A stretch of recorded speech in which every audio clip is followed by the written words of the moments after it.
Good evening, ladies and gentlemen. My name is Logan Davis, and today I'm going to be teaching you how to properly tune a guitar. There are several different schools of thought on how to do this. The first of which would be tuning by ear, and the second would be tuning by instrument. However, I personally find that the proper solution is somewhere in between both. I'm going to be showing you both methods today, as well as the middle ground that I find between the two of them. And furthermore, I am going to properly teach you about each different string on the guitar because that is essential knowledge in order for you to be able to properly tune it. Let's start with the strings specifically. Beginning from the lowest string on the guitar, which is low E, to the highest string on the guitar, which is high E.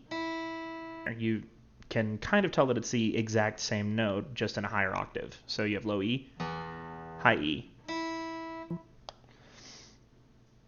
From here, you go from low E, A, D, G, B, and back to E.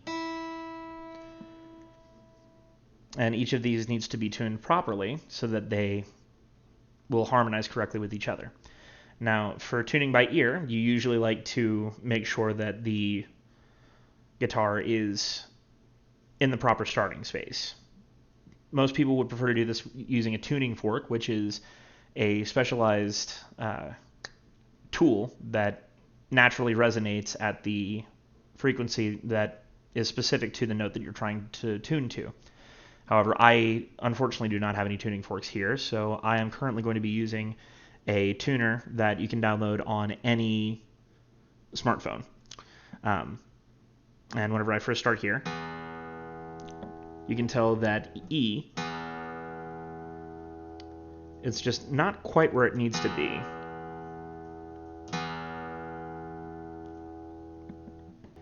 So first, we make sure that E is where it's supposed to be.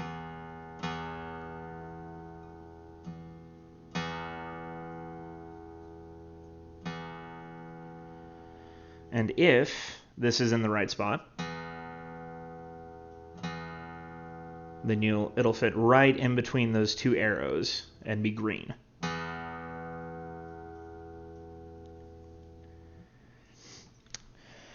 Tuning by ear, from here, you'll place your finger on the 5th fret of the bottom string, that first low E. And if you have that tuned properly, then it should give you the next tone that you'll use to tune your next string to. So this 5th fret on E becomes your next note, which is A. You can tell those are not quite the same, so we are going to tune A up to match.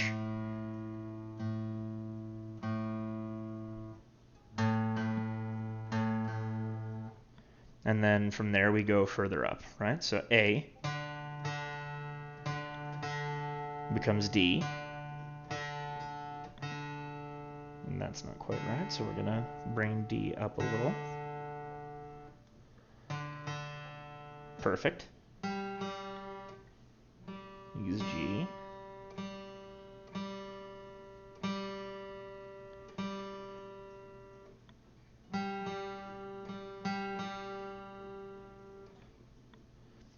The only string that is any different than any of the others while you're using this particular method is the G string. So once you get to G string, which is the last string that is still colored copper, you want to move your finger to the 4th fret instead of the 5th.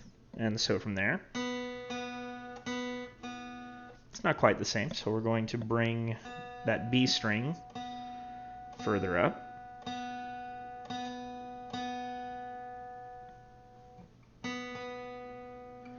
And then finally, going back to the 5th fret, because we only change it for that G string, V becomes E, and then we bring E up to match. And then if it's done properly, you have properly tuned your guitar. The other manner of doing this would be to use the tuning app or a specific tuner or a set of tuning forks to make sure that each of these is correct. Now that we've looked at tuning by ear, let's examine a more exact approach. Tuning by tool. And you've already seen me do this a little bit just to make sure that I had the right beginning note with E.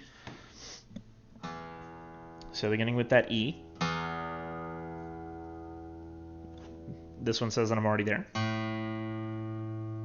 And A, because I just tuned this guitar. You watched me do it a moment ago, which means that most of these are probably going to be in roughly the right position.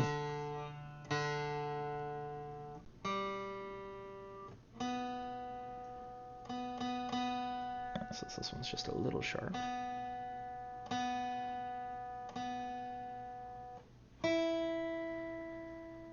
All right.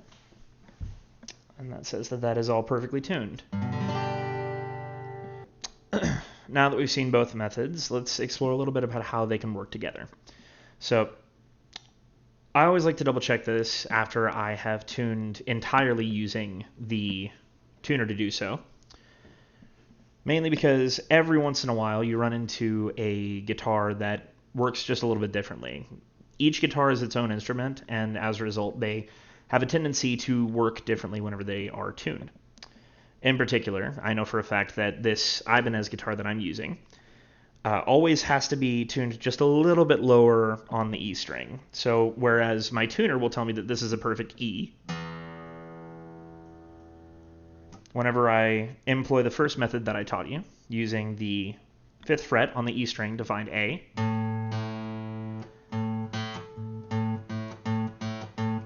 they're not quite the same. In this particular example, this 5th fret E string is supposed to sound like A, but it's actually registering a little higher than that. And I'll be entirely honest, I'm not entirely certain why that happens with this guitar. However, I do know that if I tune it just a little bit lower, so that it appears just a tiny bit sharp here, it will work properly. And this is where we employ that method to finding the right tune.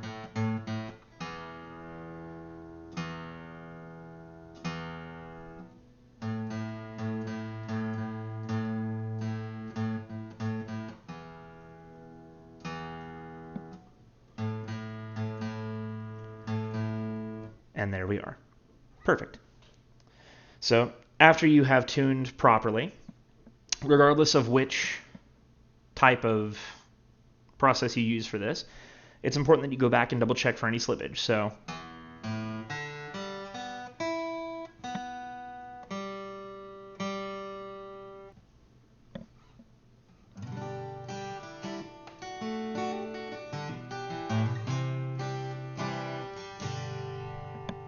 and there you have it. Obviously, not every method will work the same for other people. This is what I found works consistently for my guitar.